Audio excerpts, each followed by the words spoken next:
होगी जिन्ने मर्जी लैके आओ खुला चैलेंज है। देखो ते एमरजेंसी सैक्शन है साडी चर्च उत्थे बीमार आंदे प्रॉब्लम यह है जो कहते कि मेरा मरीज लियाओ तेन चंगा कर दो। ये कोई जादू टोना नहीं हैगा। ये है कि मैं पहला वचन दसूंगा कि प्रभु यीशु मसीह ने कहा कि जे तू अपने पापां दी तौबा करें ते फिर मैं तू चंगियाई नूं पाएगा।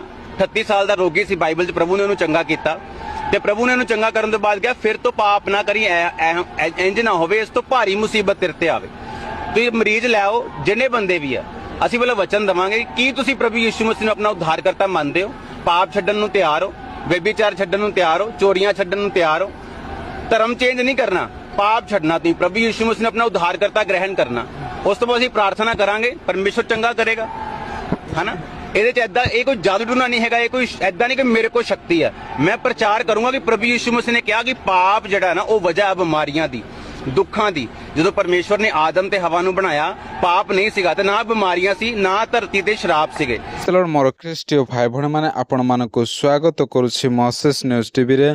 वर्तमान आपण माने जो वीडियो को देखिले से वीडियो होछि पंजाब आ प्रभुंकर दास अंकुर निरोला मीडिया वाला मानकु चैलेंज देउछंती। हमर प्रिय भाई बणे माने पूर्व दिन मानकरे आपण माने सोशल मीडिया माध्यम रे आपण माने देखिथिबे जे प्रभुंकर दासंको द्वारा अनेक अद्भुत एवं आश्चर्य कार्य प्रभु करंती आ ताहा देखि अनेक मीडिया वाला माने कहती जे यह मिछटे आउ लोक मानकु पैसा दिया जाउछि आ सेमानकु आणी एहीपरि कहबा पई कहा जाउछि एहीपरि मीडिया वाला माने कहउछंती।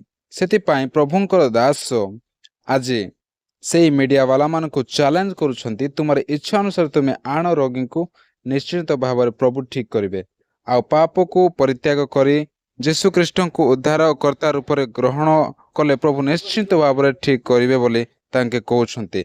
आ कहउछंती एठारे कोनोसी जादू टना तंत्र मंत्र करा जाए ना।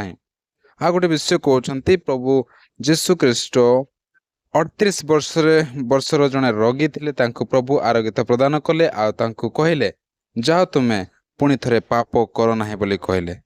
आउ प्रभु यीशु ख्रीष्ट को उद्धारकर्ता रूप में ग्रहण कले कहार धर्म बदले नाही केवल एठाकू आसिले पाप को परित्याग करने को पड़िबो आ यीशु को उद्धारकर्ता रूप में ग्रहण करने को पड़िबो कौनसी धर्म बदलेवा को पड़िबो नाही बोली कहउछंती। हमर प्रिय भाई बणी माने आमानकर परमेश्वर जीवित अटंती आउ अद्भुत एवं आश्चर्य कार्य को करंती किंतु अनेक लोक माने विश्वास करंती नाही।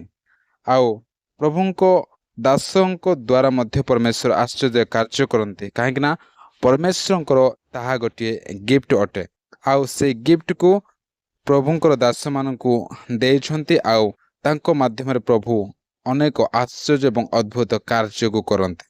हमर प्रिय भाई बहन माने जो व्यक्ति भी जदि आसीबे प्रभु यीशु निकट रे आउ पाप को स्वीकार करी प्रभु को उद्धारकर्ता रूप में ग्रहण कले प्रभु निश्चित भाव शारीरिक और आत्मिक रोग को दूर करी परमेश्वर पुनर्बार तांको उत्तम शरीर आरोग्यत शरीर को दे प्रभु निश्चिंत भाव में तांको मध्य व्यवहार करेंगे। हमर प्रिय भाई बहन मैंने आपण मैंने यह वीडियो को ए समय पर्यंत देखिए प्रभु आपण मान को आशीर्वाद करंतु पुनर्बार समस्त को प्रेज द लॉर्ड।